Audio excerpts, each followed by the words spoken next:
Welcome to Your College Bound Kid, a podcast for parents, college counselors, students, and anyone who wants a weekly deep dive into the world of college admissions. Hey folks, I'm Andy Stricker, and I am the Dean of Admission and Financial Aid at Connecticut College here in New London, Connecticut. I've also worked in athletics and admissions positions at Kalamazoo College, Beloit College, Ursinus College, and Guilford College in Greensboro, North Carolina. I'm Lisa, and I'm a clinical psychologist and college counselor. I have a daughter in college, a daughter in high school, and a son in middle school. After 30 years in Chicago, we recently moved to North Carolina. My name is Mark. I'm a college coach in Atlanta and the parent of two daughters. Karis, a graduate of Davidson College, and she is the founder of the Spanish tutoring company, SpanishHelpToday.com. And Joy is a wellness coach at the Keenan Flagler Business School at the University of North Carolina, Chapel Hill. And I'm so blessed to be able to work alongside both my beautiful daughters at School Match for You, a college counseling firm that I founded in 2010. This week in the news, Andy Stricker, the Dean of Admission at Connecticut College, continues his conversation with me about athletic recruiting. For a question from a listener, I'm flying solo, but I'm taking a question I'm just being bombarded with over and over in the counseling room. How do I know which activities to include in my activities list, and how do I know what order to put them in? For our college spotlight, Kevin Newton is back for part 4 of his segment on universities in London. And for our interview, a brand new interview, and it is with Julia and Lara, a mom and daughter team, who will be talking about how they worked as a tandem together to win external or outside scholarships. Friends, I have a few announcements before we dive into our content for the day. So you probably noticed how jacked up my audio quality was if you heard Monday's episode. And I just want to give a shout out to Nemanja, our sound engineer, because I don't know what to do when I play and I go to play it back and edit and my voice sounds like trash. But he basically says every so often Windows does these enhancements. And he showed me what to do to go in there and to disable certain settings. And hopefully I'm back to sounding normal again. So shout out to Nemanja.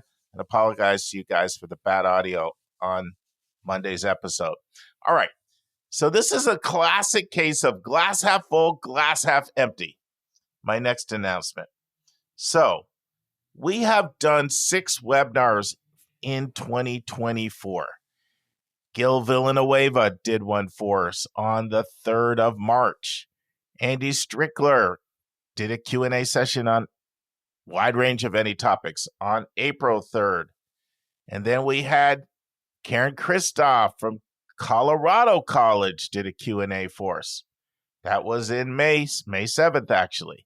Then at the very end of May, our very own Lisa Ruff and Linda Depker did one on Serenity. It was about parent stress and how to handle it. That was our 4th one.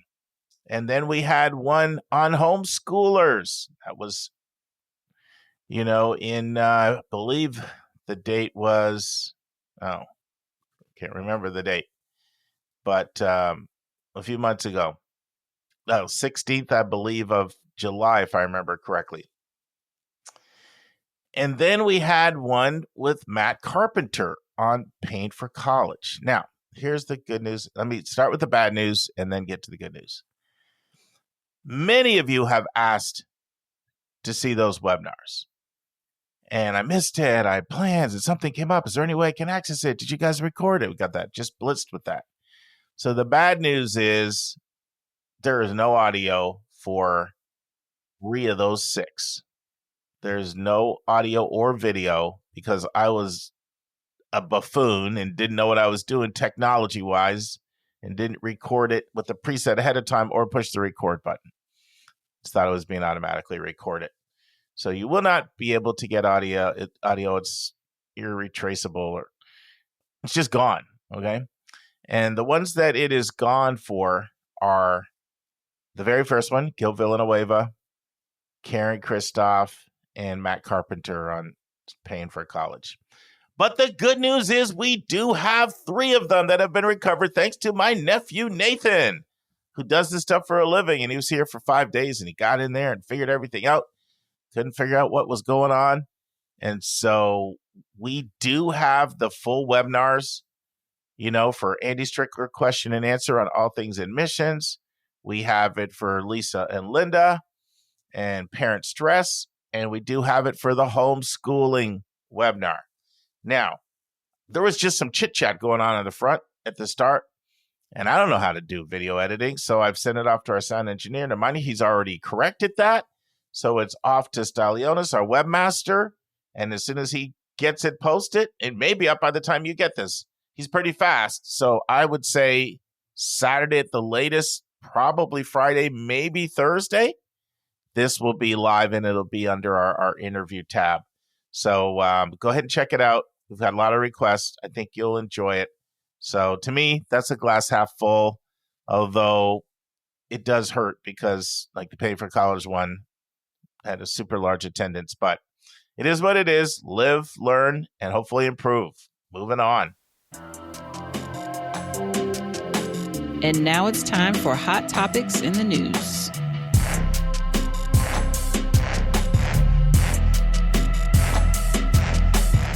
Hello, friends. I hope you've enjoyed my deep dive with Andy Stricker on athletics. And I really want to thank that parent, that YCBK listener. You know who you are. Actually, in another country, who said, I love the podcast. I wish you guys would talk more about athletics, but I guess it's just not your thing. And I was like a dagger. And so decided to do a really deep dive on athletics. It's a 7-parter. And today you'll hear part 4 of 7. And in part 4, Andy describes a second different type of athletic liaison that works with admissions. Andy tells us what an admissions athletic committee is and what an admissions athletic committee does. Andy addresses the biggest fear of players, parents, and coaches. A student gets a positive pre-read, but the offer isn't made and the player's left at the altar. And Andy tells us 2 reasons why this happens. And then Andy discusses the ethics of getting a green light and then having an offer retracted. Andy discusses what training goes on with coaches about what is ethical and unethical in communication with players. And Andy and I discuss whether a player is ethically obligated to tell other schools if they're making an early decision commitment to another school. It's going to be a 2-parter within the 7-parter where we look at, are these pre-reads guaranteed or do they slip through the cracks sometimes? And if they slip through the cracks, why do they slip through the cracks and what can be done about it? Listen and enjoy. Andy, let's talk about the other type of athletic liaison. The last time we really did a deep dive on here was about 1.5 years ago. We had Trinity University on, Justin Doty, their dean of admission, 21 years or so. And then they had Paul McGinley, who's been there 30 years. He has a unique role, head soccer coach, right, but also athletic liaison, sort of communicating with all the other coaches and athletic director. Have you seen that model? Anything our listeners need to know about that model? I have not actually worked directly with that model, but sitting here, I can see several upsides or advantages to that model. One of the challenges that we navigate on our end, and we use a different model where we will liaise directly with the coach. So I have 8 sports that I work with here at Con, and therefore I work directly with the head coach or the assistant coach of those 8 sports. One of the challenges for us is the constant process of educating these coaches on the admission process itself. And we tend to think about the admission process as just the admission process. But really, there are 2 different things that go into the admission process. First is the process of applying for admission, but then there's also the process of applying for financial aid. And those are fairly intricate and fairly complex processes. And therefore, it falls on us to educate our coaches consistently as to both of those sort of parallel processes as they happen.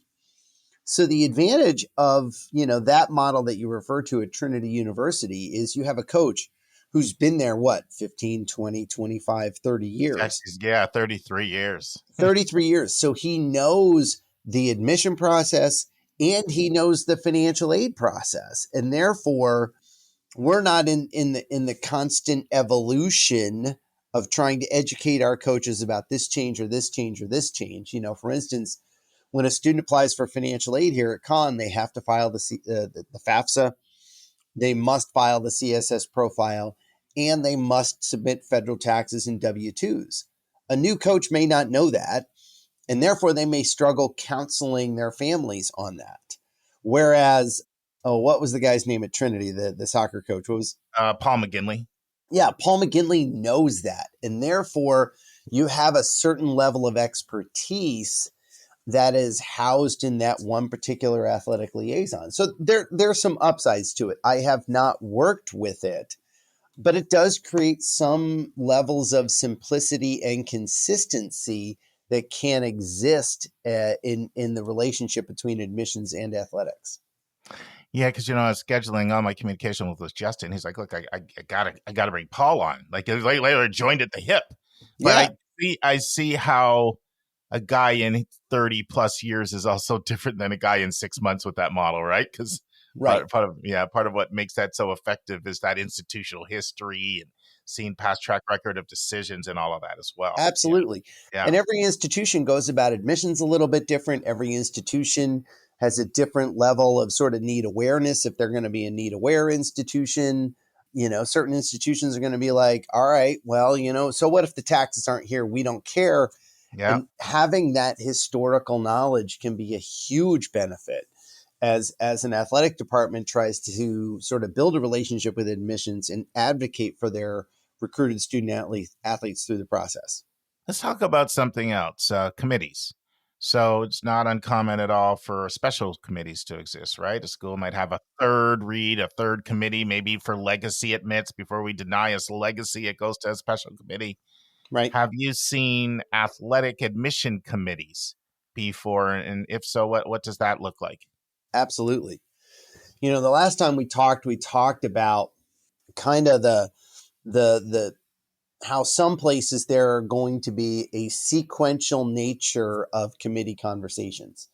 That the athletic liaison and the admission rep are going to sit down and have a conversation about recruited athletes in terms of, here's the student, here's the academic profile, here's where they live on the recruit list, here's their level of interest, here's their level of importance to the program, here's their positional need, et cetera, et cetera, et cetera. And then the admission liaison may then bring that to an admission committee where they're like, all right, we're referring this student. This student is third on the men's soccer list. They're the third best player in the pool, but this is a position of need for us this year, yada, yada, yada. So you might see it done in a sequential nature where admissions and athletics has a pre-conversation or a pre-committee to really sort of scout and brief all the recruited student athletes in a particular admission program. And then it is brought to the admission committee. And you're going to have certain places which are going to do it at the same time. We're going to be reviewing our candidates and we're going to be doing our athletes, boom, right then and there at the beginning part of the process. So we have that sort of subgroup taken care of, all admissions decisions are made, and it allows for a level of consistency as you're thinking about doing that across a particular applicant group, which could be early decision 1, early decision 2, regular decision, et cetera. Thanks, Andy. I want to do a deeper dive into what I would say is probably the biggest fear I encounter from a coveted athletic recruit, someone who's going to have an offer. I would also say counselors, interacting with counselors. This is their biggest fear. And it's basically the student getting left at the altar from the standpoint of they make it through an athletic pre-read, but at the end of the day, they don't end up getting an offer. And in some cases, maybe they got a positive pre-read, sorry, not getting one. They get the thumbs up after the pre-read. And they interpret that to mean there's a spot for me. Mm-hmm. Therefore, they communicate that to their other suitors who then lose interest. Right. And then for some reason, the coach backs off and it doesn't come through and they're left without an offer. So Right. let's talk about all the reasons why that can happen. Well, actually, Mark, what I would say is that there are two different junctures where that could happen. I've seen it happen in two instances. For instance, a coach is recruiting 3 goalies.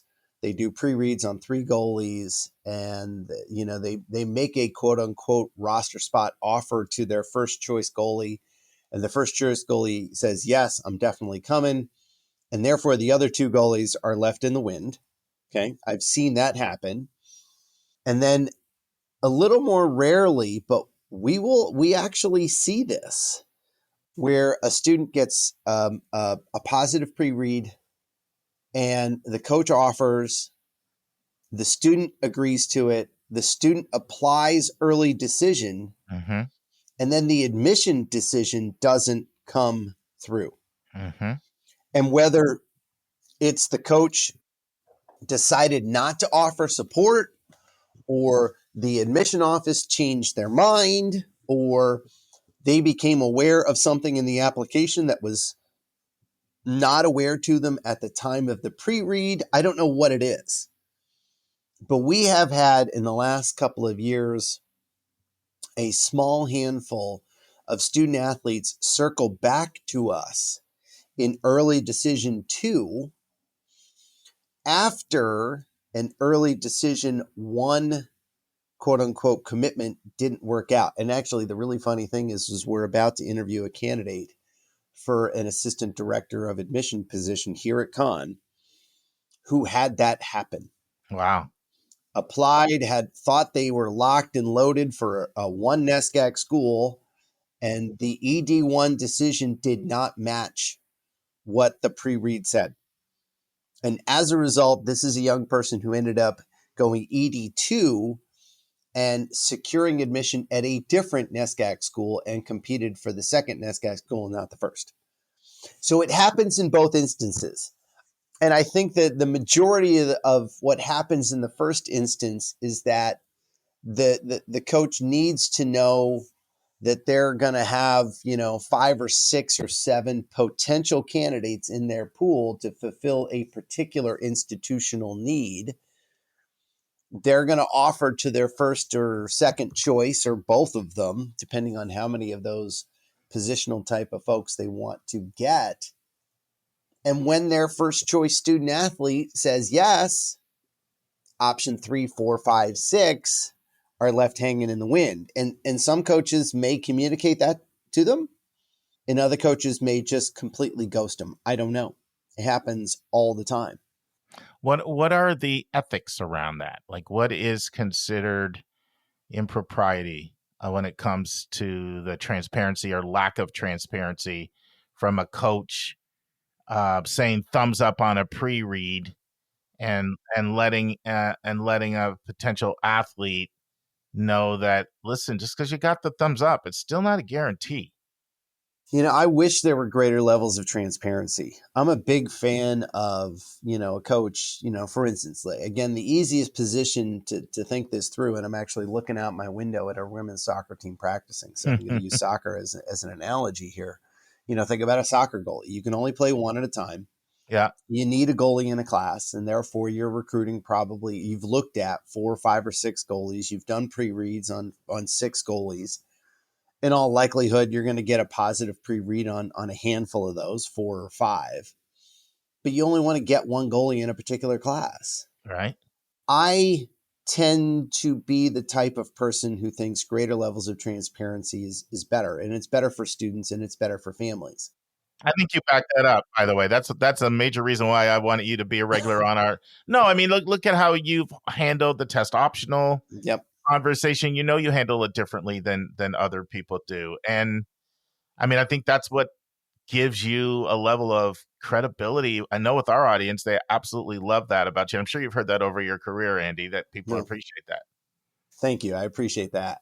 Gets you in trouble sometimes too, though. It gets you in trouble sometimes. I know. But my hope is that our coaches, the coaches that we work with, once they secure goalie number one that says, yes, I'm applying ED and I'm committed to con, my hope is that our coach would then follow up with the other athletes who they did a pre-read on and say, we found our goalie. We're going to move in a different direction. If you're dying to come to con and you want to apply, that's great. But in full transparency, it's probably in your best interest to look at other institutions at this point. I think that's better for students. I think it's better for families. I think it's better for your roster. It's better for everybody involved. That's my hope. But I don't know if that's the case across the board in Division I, Division II, or Division III athletics. I just don't know.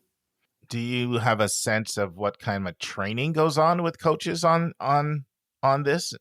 In terms of, this is our expectation of what unethical versus ethical communication is when it comes to how a family is going to interpret what a green light means or what a thumbs up. You made it through. Boy, we want you. We're excited about you. And let's face it, if you're a coach who wants a player, there may be some encouraging of you to drop other, communicate with your other schools that, hey, this is where I'm going. You don't necessarily like the idea of other schools lingering around and poaching you. Right. This leads to a really interesting question and topic, which is, who is responsible for the training and supervision of how coaches recruit prospective student athletes? Is that the athletic department's responsibility, or is it the Office of Admissions' responsibility? What have you seen at the 5 schools you've worked at? See, officially, I'm not sure there is a policy at really many places. At the places I have worked, we have kind of taken that upon ourselves in the admission office. With each and every new coach, head coach that we hire, one of the first meetings that they have is with me, where I can sit down and walk them through the admission process at con, what we talk about at con, the principled nature by which I hope we are going to engage with students and families, financial aid, what financial aid pre-reads are like. We have an entire sort of onboarding document that I created for new coaches. Like, hey, here are the ABCs, the 1, 2, 3s of how we recruit and how you liaise with the admission office at con. So we've kind of taken it upon ourselves, because I see our coaches as, what's the phrase I would use? I would consider our coaches auxiliary arms of the admission office. Sure. They are communicating with, they're recruiting, and they're communicating to external constituents, parents and students, about the value of a con experience. And therefore I take some ownership as to how they go about their business, because it reflects on us as an institution. So we, every institution I've worked at, we've tried to at least informally take that upon ourselves here to make sure that, our coaches are maintaining the highest possible standard of behavior, but also there's some synergy between how we go about it in the admissions office and how they go about it as an athletic department. So how would you expect a coach to communicate with a family if they got a thumbs up from the athletic pre-read, Mm-hmm. and the coach knows in their mind that, gee, you got a thumbs up, but at the end of the day, there still may not be a spot from you? How would you expect them to communicate to the student in terms of them maintaining relationships with other schools or that piece? Do you expect them to say nothing? Do you expect them to hint and say, listen, wow, this looks really promising. There've been things that have happened over the past, so I wouldn't burn your other bridge. I mean, but that probably doesn't work in their best interest as a recruiter.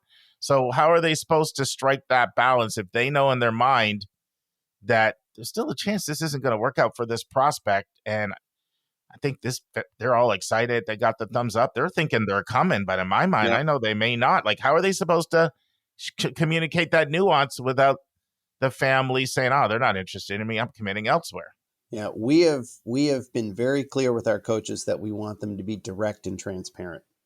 So what does that look like? Tell me what would they say? Like, let's say you're a coach right now, Andy. I think the what would phrase, you say to the family? Yeah, the phrase is, we have open tryouts, and you're more than open if you end up at Con to engage in open tryouts. At this point, we're pessimistic that your academic characteristics will lead to a roster spot. Well, I'm not talking about a yellow light or a red light. No, but these are plenty of green light kids, and Yeah. I'm thinking about men's soccer. Yeah. Our men's soccer team, our coach is very aggressive about doing a significant number of pre-reads. Every year, when we're looking at the number of students we're doing pre-reads for, men's soccer is at the top of the list. Mm-hmm. And we have, our coach, Coach Burke, who's a great guy, is a very direct and very transparent person. He'll make offers to the student athletes he really wants, and the students who have shown interest in Con, who will continue to raise their hand, even if they got a positive green light. I want Coach Burke to be really transparent. Like, listen, we have an open tryout thing, and that's available to you. But at this point in time, we're pretty, we don't see the kind of athletic characteristics that we think would lead to a roster spot. So that would be at the point when you probably have secured enough talent above them that you don't need the player. I'm talking about situations where somebody makes it through the pre-read, it's thumbs up. Yep. And now the coach is communicating with the player that, hey, we got the thumbs up from admissions. And you very well that the player is interpreting that as, hey, I'm coming to your school. Right. So how, in your mind, you're like, well, you may be coming, you may not, because I got a couple people ranked above you on the board, and there's not room for all of the people. Right. So how are they supposed to communicate at that point? Because that's the point where their interaction with other schools is also impacted. I mean, I had a student I worked with last year, had a bunch of NESCAC schools interested in them. And they're a NESCAC athlete right now at one of the more competitive programs. I'm not going to say sport or gender or anything. And they were pretty savvy about this. We are talking about this stuff all the time. That, it went up on the player side, up on that, where it crossed right up on the ethical line, because they probably had several schools thinking they were probably coming. But they were doing this partly out of insurance. Like, I don't want to be left at the altar. Right. So, you know what I mean? So, like, that's the ramification on the player side. But so I'm talking about, like, at the time the pre-reads communicated, because if you're getting massive enthusiasm, right, people are not naive to not know, okay, whether you explicitly tell the student or they just do it on their own, they now, and assuming there was some vetting out of where are we on your list, which about that's always being done, right? There's a lot of that, where are we on your list stuff. So they then a coach isn't naive to know that a player's not going to go and shut down their other options thinking that I've found my home. So what's the sort of ethical requirement for the coach to not have the player go burn the rest of their bridges if they're not working with a savvy family? I had a savvy family, and this isn't my first rodeo, so we were able to work through it. But a lot of other people would just go tell the others, hey, I loved working with you, but I found my home now. Right. I think there are two things. First, I would hope that coaches are working as expeditiously as possible. Right. Quick turnaround so time. You don't want this dragging on and on and on and on. And second, I would say, if asked, be transparent. Mm-hmm. We've made an offer to a different goalie. We're uncertain if that goalie is going to say yes. We're still interested in you. If that goalie says yes, then it's in your best interest to move on. This is where I think ED actually can help to the student too, because when the coach is pushing for ED, of course, stuff can still fall through between the summer and November. Right. But pushing hard for ED, and then lots of communication too. The players that I've worked with, there's been a lot of communication going on when they really wanted you. Yeah, and absolutely. It fell off, and it started falling off when they weren't as interested. This is kind of like the social dynamics that exist within the pursuit of partnership in our society. Mm-hmm. If people text you back within like 2 or 3 minutes, then yeah, they're interested. And if it's 3 days before they text you back, then Right. read between the lines. Yeah. I hear you. I guess, it's just, but yeah, again, if pressed, if asked, I would hope, and I've stressed to our coaches that, yeah, we want greater levels of transparency. I want our students and our families to know where they stand. The fact that, you're saying, Andy, like there's a debate. Is it athletics job? Is it admissions job? I don't really know what's going on out there. That implies that it's the Wild West is what it seems like. Is that fair? That is absolutely fair. And I've worked with coaches that have had incredibly high levels of ethical standards. And I've worked with coaches that have the lowest level of ethical standards, who promise the world. And I've worked at schools that employed coaches. So I've worked with coaches. They were one of our coaches who had incredibly low ethical standards and would say anything to secure the commitment of a student athlete. And that gets really problematic because we're promising things that the institution or the program can't deliver. And that's, that's a real problem. Friends, this concludes part 4 of my interview with Andy Stricker on all things about athletics and athletic recruiting. We hope you join us next week for part 5 of 7. And now it's time for a question from one of our listeners.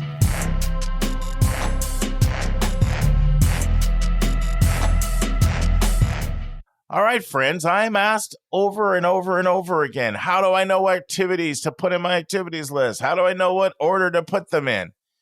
And the answer, in my opinion, to that question is the same.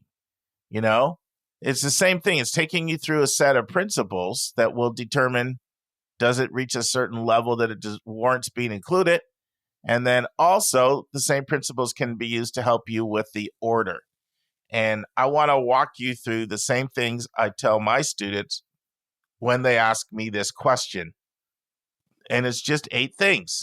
So the first thing is this: how do you spend your time? Admission offers are first and foremost interested in how you spend your time. So when you're trying to consider which activities to put in, ask yourself, how do I spend my time? Of course, I'm not talking about sleeping and eating and playing video games and watching TV, but how do I spend my time? Right up there with that is, what do I care about the most? And so when students ask me what to include, I throw it back on them because you know yourself better than I do. You know how you spend your time and you know what you care about. Now, why is the what do I care about so important? Look at it from an admission officer's perspective. Why do activities matter at all in the first place? I would argue for 2 reasons. Reason number 1 is, when I open a file as an AO, admission officer, I'm trying to get to know who this person is. What you've done gives me great insight into who you are. So that's first and foremost why they matter. And the second reason is this: you've heard me say this before many times if you're a regular listener. Everybody is tuned into radio station WIIFM. What's in it for me? The second reason is I'm trying to project where you will likely make your mark, where you will likely have your impact on my campus. That's where I'm trying to project. And I know in investing, they say past performance is no guarantee of future success, future results. Same is true for activities, but it's the best predictor I have to go on, right? If you're that kid who's been actively involved in service, chances are you'll hang your hat there. If you're really into sports, you probably get involved in our intramural club program. You've been involved in plays in the arts, you'll probably do that. Student government leadership, probably do that. At least when I assess where you're likely to have impact, I'm more likely to know the areas based on what you've done in the past. So when you try to game the system, which is naturally people's thinking, and it's understandable because people are approaching it from the standpoint of, I'm trying to get in, so what do they want to hear? But it's exactly the wrong question.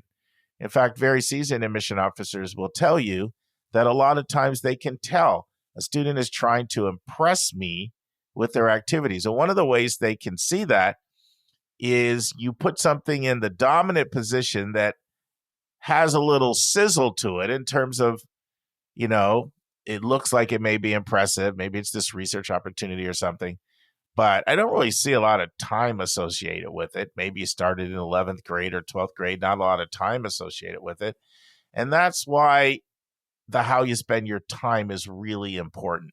So the two of those are first and foremost, the first two questions, and they're points 1 and 2 of the 8 points that I share with my students. The third one is this: are you doing it now? So I was talking to a student in the Denver area, same question, what should I include in my activities? And I went over this, and she said, oh, that's really helpful because I was very, very involved in this sport, but I quit after 10th grade. Now I'm like, include it, but I would deprioritize it because you're not doing it now. And once again, if you think about why these things matter, part of it is for me to get some semblance, some sense of where you're likely to have your impact on my campus. Then when you stop something, it loses a little bit of its luster. All right. The fourth thing is, does something fit in with your compelling narrative? Now, if you're a regular listener, you've heard me talk about compelling narrative. If you're new, maybe you haven't. But think of the word compelling and think of narrative. Narrative is story. Compelling is, something that forces you almost to want to admit somebody because of the value that they're bringing. And highly selective schools and moderately selective schools, they will oftentimes make a differentiation between, is the applicant competitive? And a lot of times that may be standard strong, or are they compelling? The compelling applicant is, oh, we have to have this kid on our campus. I want this kid on our campus. Why? Because of the positive impact I see them having in and outside of the classroom. So an exercise that we like to do with our students is have them put their compelling narrative in writing, 2 sentences or less. He'll give me an example. A compelling narrative might be, student is passionate about international relations, may want to be a diplomat, has strong interest in, I'm making this up as we go, I'm flying by the seat of my pants. I probably should have written this down, but has strong interest in hunger in third world countries and enjoys competitive chess for fun and leisure. So let's say that's your compelling narrative, right? So what that means is this. A lot of times admission officers will summarize a student very succinctly at the end. And you're hoping that what you've communicated in your application would be their quick summary of you. Now, you'll never know if you lined it up perfectly, but that's kind of the goal, right? So your compelling narrative is your story. It's your application theme. It's the reason why a school may want to admit you. It includes the additive value that you will bring to their campus. And so that compelling narrative, you have certain places where you can communicate that. And there's almost no scenario I can think of where you can effectively communicate a compelling narrative and it's invisible in the activities. It's invisible in how you spend your time. Like, those two are just totally incongruent. Now, it oftentimes is also going to show up in your writing. Okay, whether you're talking about personal statement or the custom prompts, it's oftentimes going to show up in what a rec writer will say about you, counselor rec, other rec, teacher rec. It assuredly would come up if you have an interview.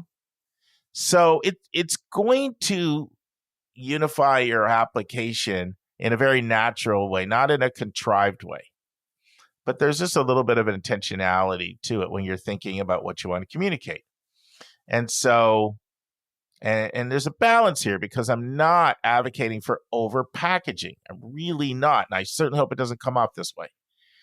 But when you're thinking of your activities and you say to yourself, okay, is this going to make my compelling narrative clear then that can influence whether you include something or as well as the order and placement.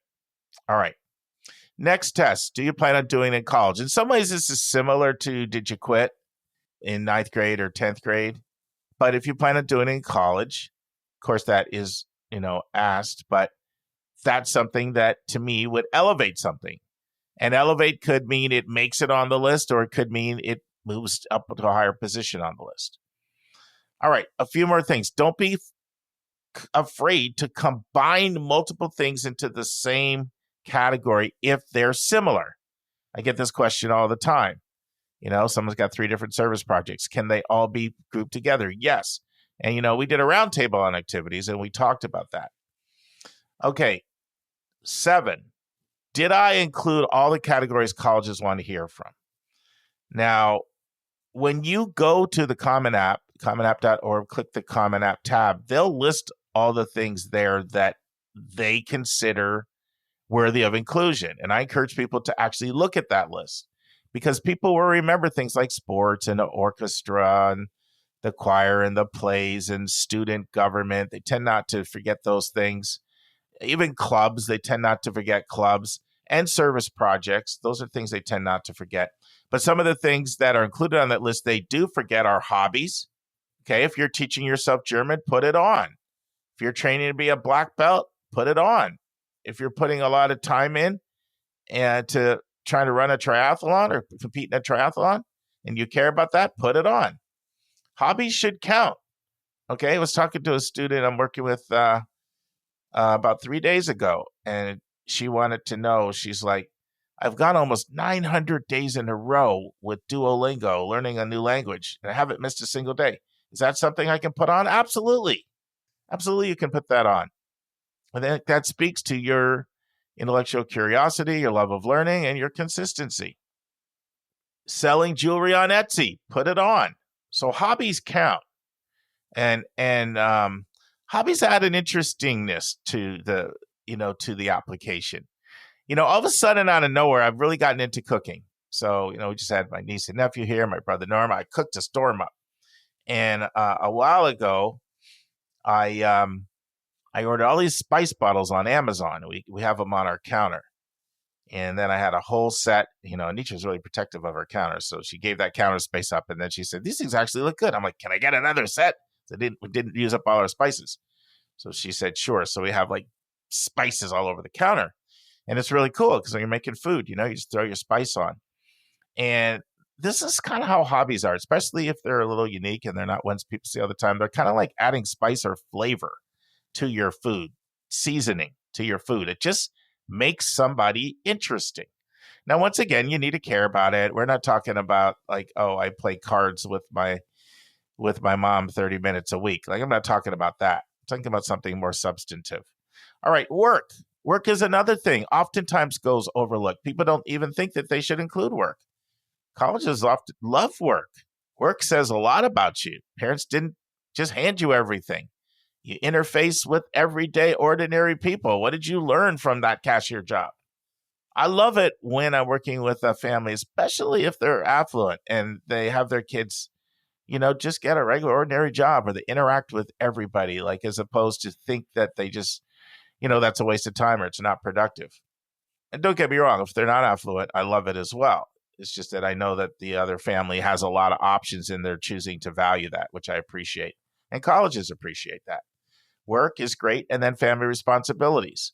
Now, there's a nice link in Common App to, what they mean by that and what, to give you a little bit more detail.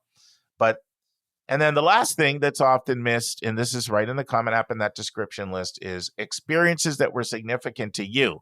And that opens up a wide range of things. You may remember we answered this in our roundtable where a caller called in and said that, their student has a syndrome and they go to a camp for 3 days and they've been doing it for a decade and it's very meaningful to them. Should that be included? And we responded affirmatively and it said, why? Because it's important to you. And if it's important to you, then it's important to the college, even if it's not a significant time commitment. So that's important that you go through that brainstorming process and you make sure you're not missing anything. And those are the ones I find people miss a lot: hobbies, work, family responsibilities, and experiences that were significant to you. All right, now here's the last tip. And it's simply this: don't overthink it. I remember last year, somebody scheduled a whole meeting with me just to go over whether an activity should be in the 4 or the 5 position, in their list. It's not that important. Okay. Don't waste the mental space going through that anguish. Just go with your gut. Trust your instincts. Don't overthink it. Yeah, order matters. Yeah, schools are going to spend more time looking at the first 3 to 5 and honing in on there than the other ones. They realize there's only 24 hours in a day. What you're doing in your 10th activity is probably something that's not that important to you or not something you're likely to continue in college. But don't overthink it. Just make a quick decision. Hopefully this helps you guys know which activities to include and what order to put them in.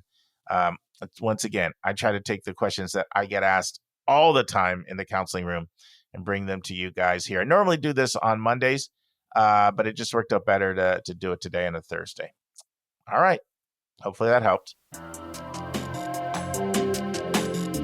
And now this week's interview with a special guest.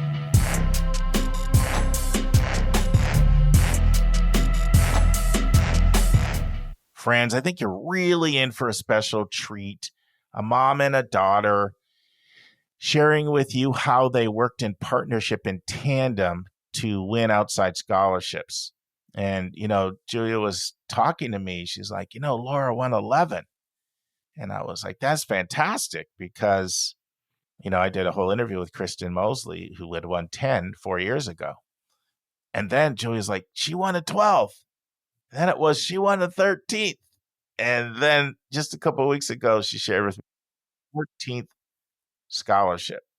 And so what they do is they talk about a number of things, the different roles that each person had in winning these external scholarships, how many they applied to, when they applied. One thing I love about the interview is, it can be a little deflating if everything sounds like a success story and you're not experiencing that, you get discouraged. So they share some of the mistakes and the things that they would do differently. So you can learn from some things that they're not pleased with how they did and they would do differently. And they talk about like where they found them. And it's just a really good conversation. It's a 1-part interview with Julia and her daughter, Lara. And I think you can learn a lot if you want to chase after these scholarships. Listen and enjoy. Hi, this is Lara. And this is Lara's mom, Julia. Mark asked us to record a message detailing my journey with applying to outside scholarships this past year.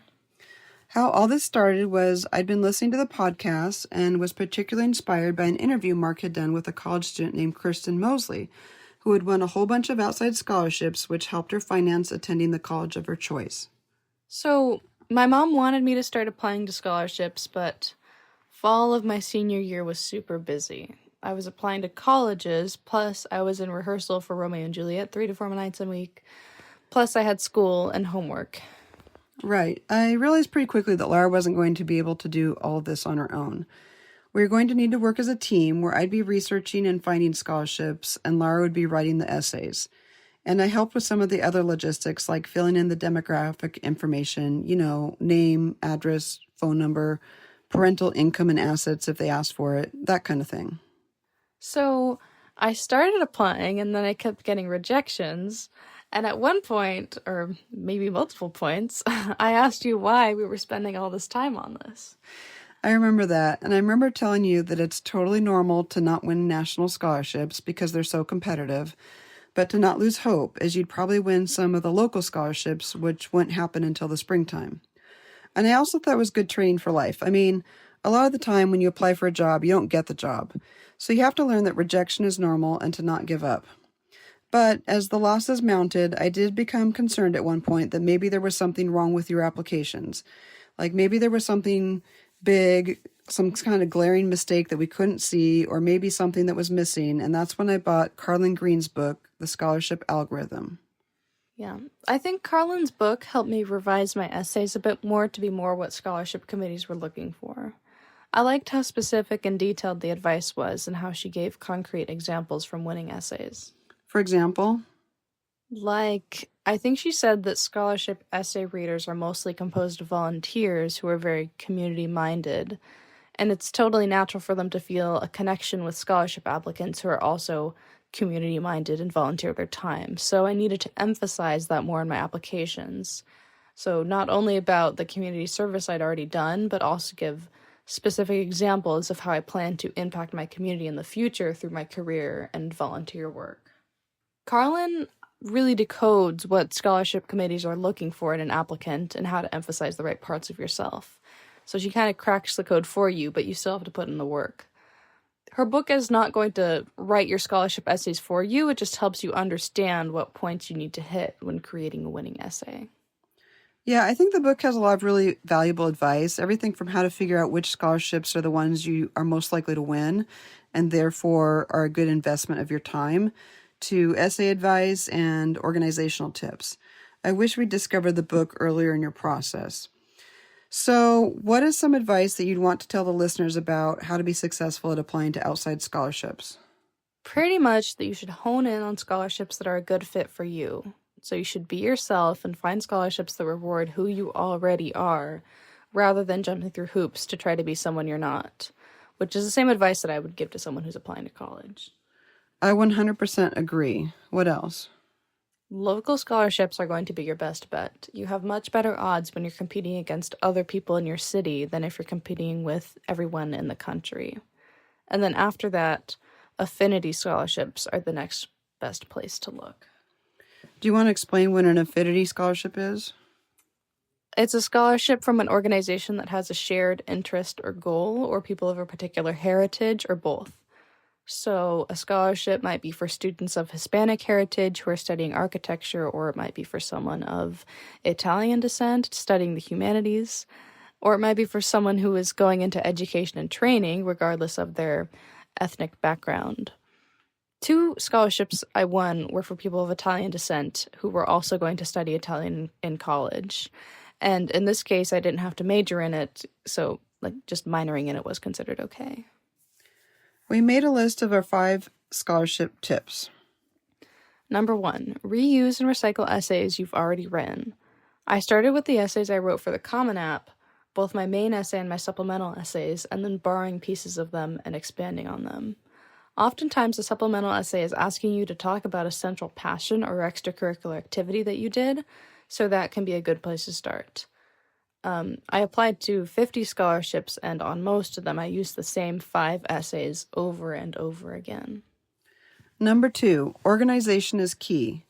We used an online product management tool called Asana to keep track of everything. We just used the free version and it was perfectly fine. Other people might be familiar with Monday.com or Trello, which are basically the same thing. I would paste information from the scholarship website into the task so that it'd be handy later. So, for example, let's say the scholarship was started by someone who was a self-made, rugged, individualistic type. You could emphasize in your essay how you admire those traits and how you possess some of those traits yourself. Another great thing about project management software is when I found a scholarship that wasn't a good fit for Lara, but it might be a good fit for my younger child who's talented in fine art, I could file it away in a separate section for later. Of course, you can do all this stuff manually in an Excel spreadsheet, but I just found it easier to track everything in Asana, and if I made changes to Lara's tasks or added a new scholarship, it sent her an email notification. So, for example, I could set a task for her to get another sealed copy of her transcript, and if she checked her email on her phone before leaving school, she could stop by her guidance counselor's office and get one. Number 3, committees are going to reward you based mostly on 2 things that you really need to demonstrate in your application. 1 is who you are and what you've done so far, and 2 is who you're going to be and what you're going to do. So it's one thing to have big plans in life for helping others, but it's really important to show how you've already been doing things to help others, so the scholarship committee knows that community service is already woven into the fabric of who you are. So then they feel more comfortable awarding you because they know you're going to continue to do good work in the future. So I would track your volunteer hours. I had to do this because it was a graduation requirement at my high school, but it was really helpful to have my volunteer hours handy because sometimes scholarship applications ask for that. Another thing I think helped was having one of my recommendation letters be from a community member who supervised my community service project.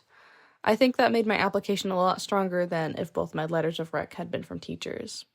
I think one teacher recommendation and one community member recommendation is the strongest combination because it covers both your academic strengths and your community service. Number 4, research, research, research.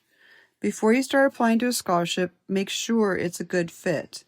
This means spending at least 20 minutes researching their website if they have one. Don't skip this step. I made this mistake a number of times where I'd find a scholarship, and because time was short and the deadline was coming up, I'd just have Lara apply to it, and then later we'd discover that it wasn't a good fit after all. So it ended up wasting several of Lara's time, and we should have taken the time up front to really make sure that it was a good fit. Look at past winners if they post them to see if you fit the profile of who they typically award. Even if the scholarship is open to all majors, if you notice that previous winners were all going to STEM fields or healthcare, and you don't fit that mold, you have to think twice about if you want to spend time on the scholarship. They might award you, but it's probably more of a long shot, so you should consider just moving on to the next scholarship. If it is a good fit, you can use your research to cater your application more to the values of the organization. You can emphasize the points about yourself that would be of particular interest to them. Number 5. Prioritize choosing scholarships that award more than one winner. It's very hard to come in first place, so you can do all the work of perfecting your essay, but if you come in number 2, you get awarded 0. I'm pretty sure that a lot of scholarships I won, I wasn't their first choice, but I might have been second, third, fourth choice, etc. Yeah, I did some analysis on your scholarships. Out of the 50 scholarships you applied to, 19 had only one winner, and you won 3 of those, which is about a 16% success rate. The other 31 scholarships you applied to awarded multiple students each year, and you won 10 of those, so your success rate was 32%. So essentially, you were twice as likely to win a scholarship that awarded multiple students, which makes sense if you think about it. If a person is short on time, definitely focus on scholarships that award more than one person. So what would you do differently if you had to do it all over again? I wouldn't have applied to so many national scholarships. They're just way too competitive. True, and I agree, but there was a silver lining to applying to the national ones because they were due earlier in the school year. I feel like by the time the local scholarships were due, your essays were really honed at that point. Like, they started out a little rough, but kept evolving and getting better and better because you were taking the same essay and improving it each time you applied to another scholarship. That's true. Plus, I was super busy spring of my senior year. I was in a musical with our drama department, and I was rehearsing 3 to 4 nights a week. So having essays that I wrote for the national scholarships helped me when it was time to apply to the local ones because I could just pull out an essay I'd already written and change it a little bit to fit the prompt or edit the word count. But if I had to do it over again, I would have applied to just a few of them and not 19 of them. That was too many. I want to mention a scholarship website that I didn't discover until Lara had already applied for all her scholarships, but I wish I'd found it sooner. When I was searching for scholarships, I kept wishing there was a way that a website would group the scholarships by essay topic instead of by scholarship deadline dates. The website is accessscholarships.com, and if you choose the first drop-down menu, you can click on something called Common Scholarships, Opportunities with Similar Essays. Essentially, they group scholarships with similar essay prompts together, so you can write one essay and reuse it on several scholarships. Again, the website is accessscholarships.com. I don't have any affiliation with them, but it looks cool, and I plan to use it to help my younger daughter find scholarships when the time comes. Any last words of advice, Lara? Yes, start early if you can, and remember to apply local. So, buy local and apply local. Thanks very much. Yes, thank you. And now it's time for our College Spotlight of the Week.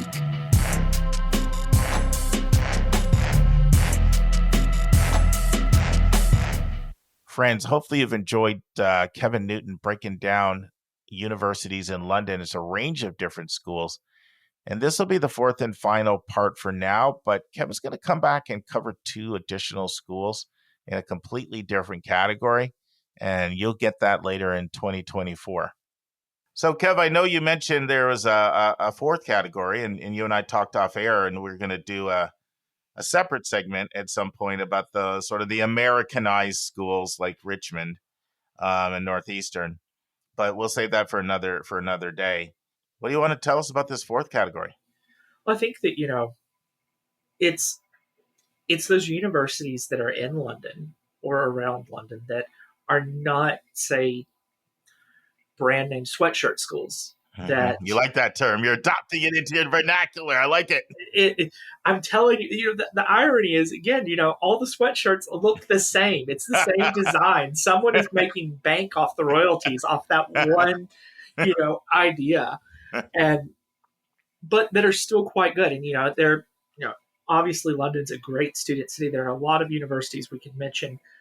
The 2 that immediately jump to mind for me are the University of Westminster and the University of Greenwich. And it's really just because of, frankly, a lot of those soft features of a university that may not make it into the numbers. They may not make the rankings as high, but that especially Greenwich. So, I kind of just want to use them as a microcosm of discussing these non-University of London universities within London. Because for a lot of students, it's the right fit. It's first of all, it is one of the most beautiful campuses in Europe. It's set on the Thames River. It's the Royal Observatory with the prime meridian either runs through campus or 3 blocks away from campus. It's quite close. It's one of the most idyllic places, I think, in Europe to study. There's a big hill. You can watch the planes take off from City Airport and helicopters hover over the financial district. It's beautiful. And I think something that, I myself, very, very quick to get caught up in is it's not always about what goes on in the classrooms, in the labs, and in the library that make a college or a university experience. Mark, as you know, I am admittedly a gigantic nerd. We're leaving here in a few hours for a beach trip, and my wife just rolled her eyes as there's a 1,200-page history of the world that I have been waiting to get into. And it's going to be great. It's going to be awesome. I know the author. You're such a scholar. I'm not a scholar. I'm a nerd. I guess there's a difference. It is going to be awesome, but that's not everyone. I frequently use the example. My wife is a lot smarter than me. She wanted, for undergrad and for law school, places with football teams. You don't get that overseas. But that doesn't mean that everywhere in Europe or everywhere outside the US is necessarily strictly nose to the grindstone, focused solely on academics. That's not to say a place like Greenwich or Westminster isn't demanding, but if say some of these conversations we've had over the past few years, you're thinking, okay, well, my kid doesn't have a lot of APs. My kid's not going to knock the IB out. My kid's going to be doing great to get an 1100 on their SATs. There are some really great places that I don't know again, you're the expert on schools here in the US, but there are definitely those places that focus on taking students more where they're at and, for lack of a better term, educating them, for lifting them. I have a question for you, Kev. London Sure. Metropolitan. Where does that fit into sort of your 4 category tier? I think that's definitely right there with Westminster and Greenwich. It's not part of the University of London itself, which, right.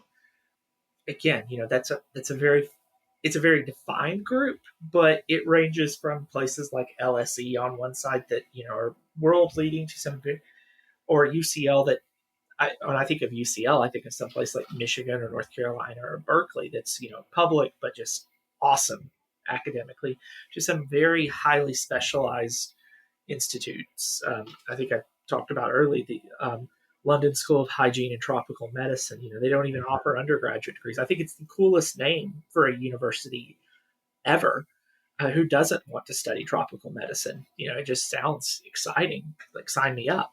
But it's, again, one of those places you can get a great, solid education, but you don't have to come in with a bunch of AP scores. You don't have to come in, and you're still getting all of these great experiences, even beyond the classroom. You're in London, or you're, in the case of Greenwich, you're in the most picturesque village that is seemingly surrounded by London, but you can actually walk around and have plenty of green space and stretch, and it's not there are not you know brownstone buildings all around you or skyscrapers.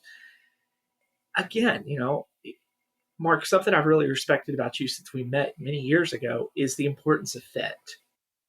I'm passionate about that. I feel so strongly about it. It's just, I've thought about doing something on our podcast just to give some guidance actually to people that do want to work with a college coach. I think it's important that they figure out, to me, there's really two main approaches. There's, if a school's ranked higher, it's a better school and you need to go there, versus match and fit. I mean, that's why my company's called School Match for You. That's I believe in the core. And what I've noticed is the most difficult people for me to be simpatico with are people that don't subscribe to the match and fit approach. You've probably heard of my favorite example is the Nike shoe, right? Like, you can ooh and ah about the Air Jordan all you want. $1,000 shoe. Wow, everybody loves it. Look at the prestige of walking into school with the new pair of Air Jordans. Gives you plantar fasciitis, ingrown toenail, bunions, and knee problems and everything else. How good is it really? And, I have someone, I'm going to be careful how much I say here, but let me say this. There's someone who I'm working with, and a big part of my process is walking people through assiduous research to get that right list. So spend a lot of time on that, just on the front end. And then I give the list, and then the next day, he's like, these are the schools. I'm like, how could you possibly have done the research? Right. Well, I don't really care about anything. It doesn't matter. It does nothing. Basically, nothing mattered but ranking. So he just looked up a ranking list and said, these ones are ranked where I want my school to be ranked, and that's all that matters to me. And I'm like, pushing back. There was another student I worked with, and the student wanted, in a city, very diverse, larger school, politically liberal, sizable Black community. And the dad was pushing Washington and Lee. Well, you're from Virginia enough to know. That is not those things. Yes. You're from Virginia to know that's not Washington and Lee. That is not those things. It's And so I said to Dad, against Washington and Lee. You looked like you looked at a rankings list. And he's like, right. Yeah, that's what I did. Well, that's exactly the opposite of what your daughter is telling you she wants. And you said that she has a big voice in this equation. Anyway, sorry, you got me on my hobby horse, so you set me off.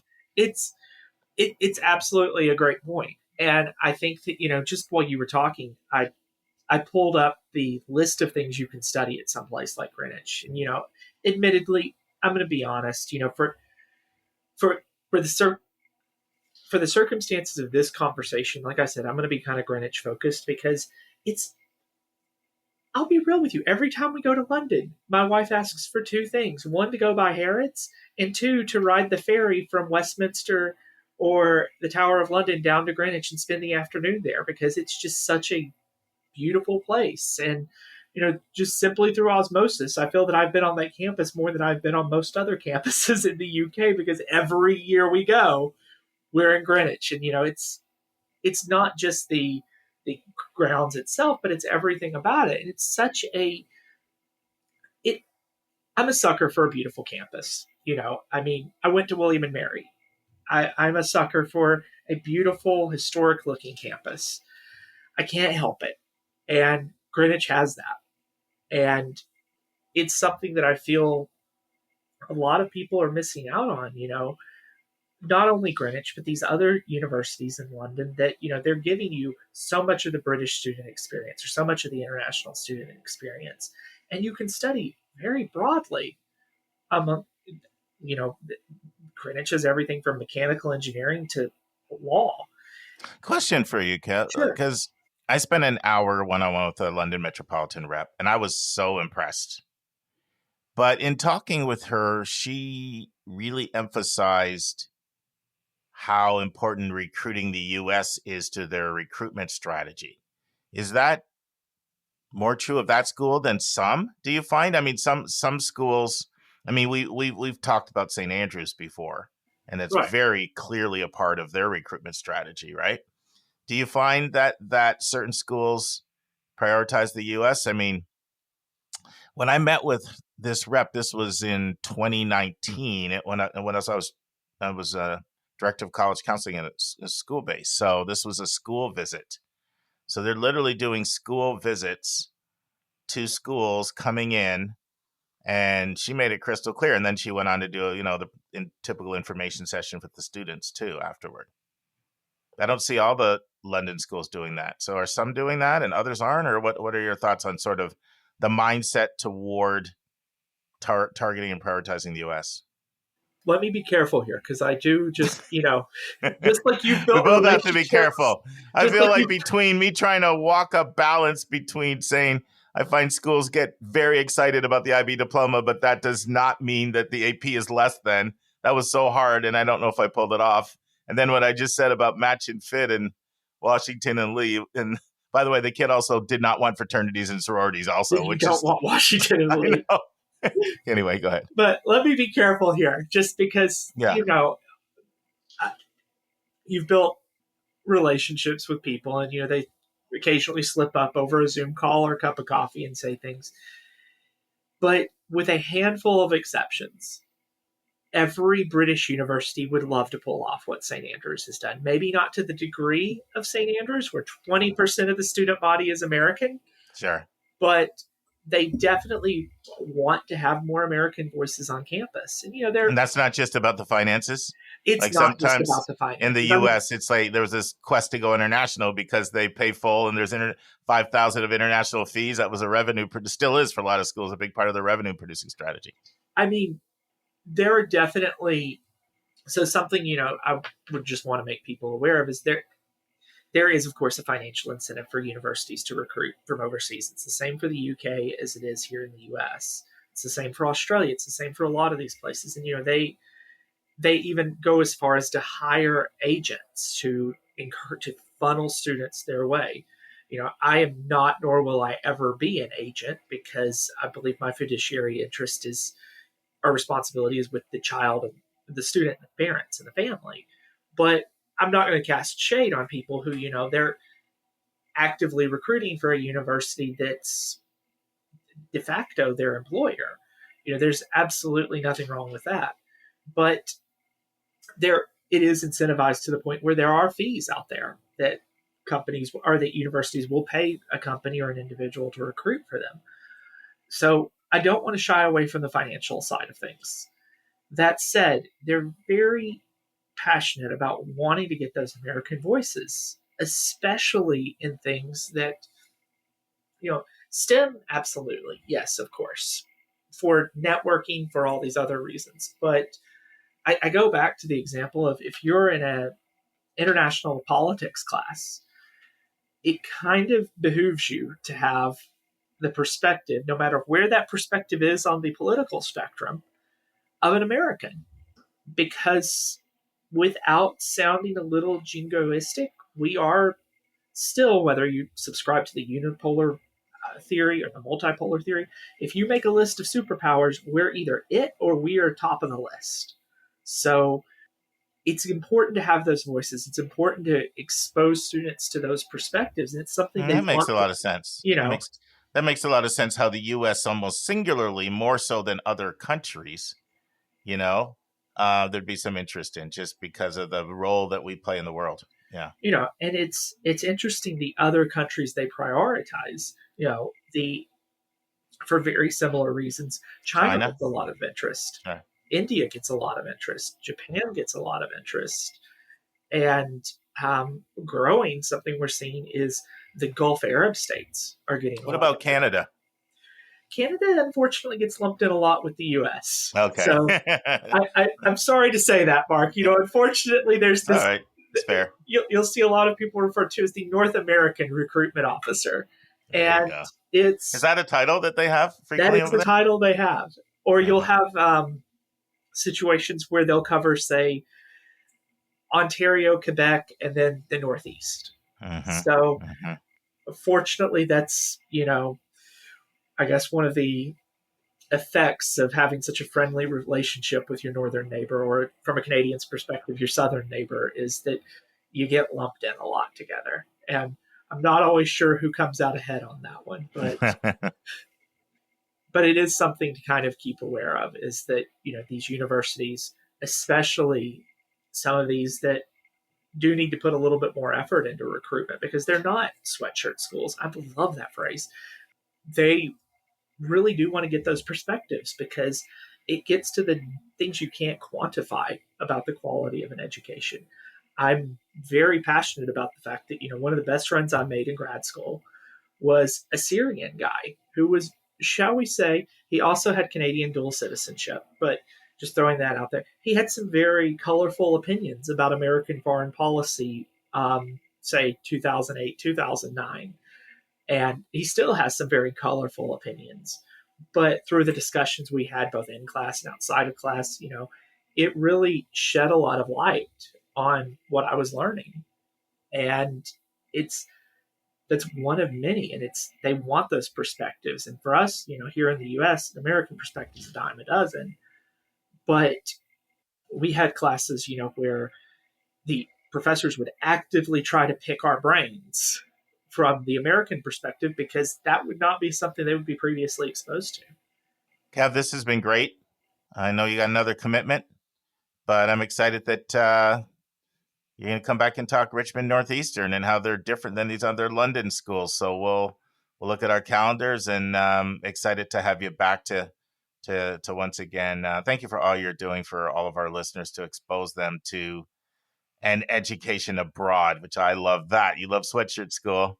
I love the name of your company, the name of your website, the name of your podcast. You couldn't have picked a better name. And I might have to get a sweatshirt made. If I do, I'll send one your way. You need to wear that. We don't have much need for those in Texas right this time of year, but That's true. That's true. I lived in Dallas 7.5 years. I know. I mean, Mark, we're gonna have to get together and talk about the food scene here sometimes, because it is. I will not mention good barbecue places on air, because I do not want people. It's like talking politics or religion. If I start talking or barbecue, I will have people hunt me down. But I'd love There's your an thoughts. Ethiopian restaurant there that I'm anxious to get back to see if it's still there. Nietzsche and I used to go once a month, and I kind of just miss it. But that was so long ago. I mean, we moved in '95. Oh man! So it's 29 years. That is. Yeah, we're definitely gonna have to talk, because any chance I get for Ethiopian food, it's a good day. But Mark, again, thank you so much for having me. Oh, anytime, Kev. Appreciate you, my friend. Friends, I'm going to do something different on Monday's episode. I've been wanting to do this for about 9 months. And I want to talk about the different points in the college application process that are kind of like markers. They're places where I would say the stress comes out of your body, because you notch a significant to-do on the to-do list. And all of a sudden, what might seem like an overwhelming process, all of a sudden becomes so much more manageable. And so I'll walk you through what I feel those things are based on my experience. It's something a little creative, different than what we normally do. And I think you're going to find it to be helpful.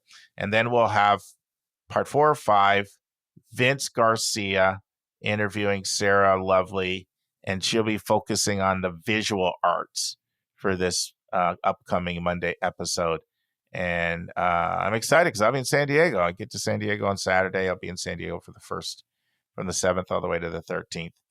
So we hope you'll come back and join us for that on Monday. And friends, remember, it's not where you go. It's not where you go. It's not where you go, but it's what you do when you get there. It's what you do when you get out of there. That is what will determine your career success. See you on Monday, friends. And that's our show. A big thank you to you, our listeners, for tuning in this week. If you find this podcast helpful, please follow us and you'll get every single episode as soon as it is released. If you're interested, there are a few ways you can really support our podcast. You can click the share button and send it to your friends and acquaintances. You can help us pay our staff and our expenses by donating on our website. You can write a review for us on Apple or Spotify. I'm the producer of the podcast, but we have a fantastic team of 15. Shout out to our co-host, Dr. Lisa Ruff, Dr. David Williams, Linda Depker, Susan Tree, Vince Garcia, and Julia Esquivel. And to our substitute co-host, Sylvia Borgo. Our sensational sound engineer is Nemanja Motvich. Our amazing music is from Victor Allen Weeks. Marketing designs are from Kimberly Blass.